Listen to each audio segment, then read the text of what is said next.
अधिकारों के प्रकार। अधिकार के प्रकार को देखते हैं तो यह भी काफी व्यापक अर्थ में दिखता है। साधारणतः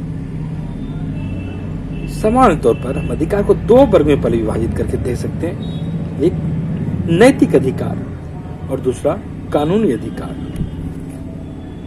और नैतिक अधिकार के अंतर्गत हम ऐसे अधिकार को रख सकते हैं जो हम सामाजिक प्राणी के होने के नाते एक दूसरे से व्यवहार करते हैं, आचरण करते हैं। और यहाँ पर नैतिक अधिकार के लिए राज्य का हस्तक्षेप नहीं होता है, लेकिन यह मानव संबंध, मानव के व्यक्तिगत इच्छा पर आधारित होता है और हम किससे किस प्रकार का संबंध रखें या न रखें, क्या उनसे हम मांग सकते हैं, क्या नहीं मांग सकते हैं, यह सब कुछ नैतिक दृष्टि से होता है। और सामान्य तौर पर नैतिक अधिकार के संदर्भ में धार्मिक बोलबाला होता है। धर्मशास्त्र के संदर्भ में लोग आचरण करना पसंद करते हैं, जो सामाजिक लोकाचार होता है, जनमत होता है, उन संदर्भ से लोग चलना पसंद करते हैं। और कुछ लोग कहते हैं यह मेरी आत्मा जवाब इसके लिए नहीं देगी। अगर कोई काम समाज के प्रतिकूल होता है तो फिर वहां पर लोग ऐसी ही बातें बोलते हैं। नैतिक के अधिकार के संदर्भ में यदि उल्लंघन जैसी कोई बात होती है तो वहां पर दंड की कोई व्यवस्था नहीं होती है। वहीं अगर कानूनी अधिकार की बात करें तो इसकी व्यवस्था राज्य द्वारा की जाती है, राज्य के कानून द्वारा की जाती है और इसका उल्लंघन करने पर दंड का प्रावधान होता है। एक विद्वान है लिकॉक, उन्होंने कहा है उन विशेषाधिकारों को कानूनी अधिकार कहा जाता है जो एक नागरिक को अपने साथी नागरिकों के विरुद्ध प्राप्त होते हैं, जो राज्य की सर्वोच्च शक्ति द्वारा प्रदान किए जाते हैं और जिनकी रक्षा राज्य करता है। किसी लोकतांत्रिक व्यवस्था वाले देश में राजनीतिक अधिकार का महत्व बढ़ जाता है। वहाँ राजनीतिक अधिकार नागरिकों के लिए कानून के समक्ष बराबरी का अधिकार देती है। कई प्रकार के अधिकार का प्रावधान यहाँ पर होता है। मत देने का अधिकार सबसे पहले तो राजनीतिक अधिकार के अंतर्गत हम रखते हैं। और लोकतंत्र में बहुमत का शासन होता है, जनता का शासन होता है। यहाँ पर उसे जनता का महत्व पता चलता है।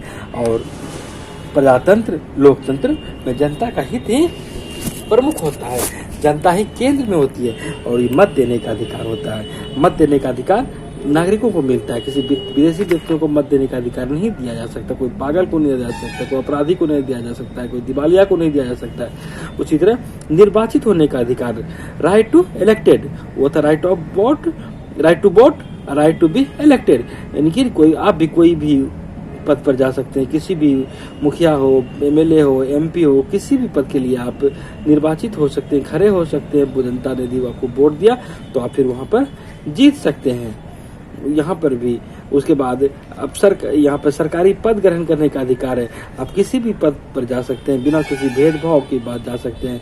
और राज्य के अंतर्गत यह पद प्राप्त करने की सुविधा होती है। सामाजिक अधिकार के संदर्भ में देखें तो समानता का अधिकार होता है। हर एक मनुष्य समान है सामाजिक दृष्टि से। यहाँ पर सामाजिक दृष्टि में आपके साथ किसी तरह का भेदभाव नहीं किया जाना चाहिए। आर्थिक दृष्टि से किसी प्रकार की भेदभाव की बात नहीं होती है। जैसे कि पूंजीवादी व्यवस्था में देखते हैं, पूंजी की बहुलता होती है, जिसके पास पूंजी नहीं है वो विपन्न हो जाते हैं। लेकिन समाजवादी राष्ट्र अपनाकर सबों के कल्याण की बात की जाती है। तो यहाँ पर आर्थिक समता का अधिकार अपने देश के संदर्भ में कर सकते हैं या किसी भी लोकतांत्रिक परिप्रेक्ष्य में कर सकते हैं। और यह स्वतंत्रता का अधिकार व्यक्तियों को प्राप्त होता है। व्यक्ति जब तक स्वतंत्र नहीं रहेगा तो हर अधिकार उसके सामने खत्म हो जाएगा, गौण पड़ जाएगा। तो वहीं पर जैसे कि लॉस्की है एक विद्वान, उनका कहना है स्वतंत्रता का अधिकार का तात्पर्य उस शक्ति से होता है जिसके द्वारा व्यक्ति अपनी इच्छा अनुसार बिना किसी बाह्य बंधन के अपने जीवन का विकास का ढंग चुन सके। उन्हें बिना किसी प्रतिबंध का सकारात्मक अधिकार प्राप्त होता है। उसे बोलने की आजादी होता है, अपने विचारों को प्रकट करने की आजादी होती है, व्यक्तिगत स्वतंत्रता होती है, अभिव्यक्ति की स्वतंत्रता होती है, वो संगठन बनाने की आजादी होती है, कहीं आने जाने की आजादी होती है, संपत्ति रखने का अधिकार है। हालांकि संपत्ति रखने का अधिकार कानूनी अधिकार है, कितना आप संपत्ति रख सकते हैं यह कानून तय करती है। आप कोई भी रोजगार पाते हैं, आज के तारीख में देखें तो शिक्षा का अधिकार व्यक्ति का मौलिक अधिकार बन गया है।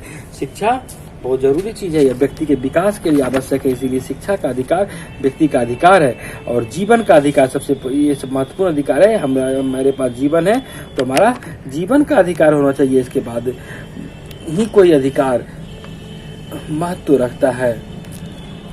यहाँ पर यह सब भी समझने वाली बात है कि जीवन के अधिकार में है, लेकिन जीवन समाप्त करने का अधिकार आपको नहीं है। एक विद्वान हुए टॉमस एक्विनाज, उन्होंने कहा है आत्महत्या करना ये आपका अपने और ईश्वर के प्रति अपराध है। इसीलिए आत्महत्या जैसे अपराध करने का अधिकार व्यक्ति को प्राप्त नहीं है। आप देखते हैं रोटी कपड़ा मकान की बात होती है। जो गरीब आदमी होते हैं उसको कम रेट पर चावल उपलब्ध कराया जाता है, गेहूँ उपलब्ध कराया जाता है, ताकि वो भी खा सके, अपनी बुनियादी जरूरत पूरा कर सकते।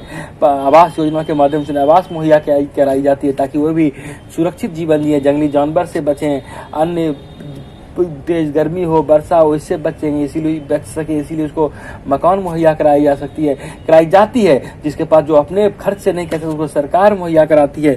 तो इस तरह की बातें होती है। प्रधानमंत्री या ग्रामीण गारंटी रोजगार गारंटी योजना होती है। तो तरह तरह के अधिकार की बात होती है।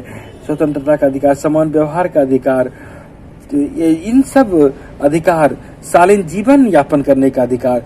तो इस सब अधिकार का महत्व इस मायने में है कि व्यक्ति अपना विकास सार्थक तरीके से कर सके, वो अपना सर्वांगीण विकास कर सके।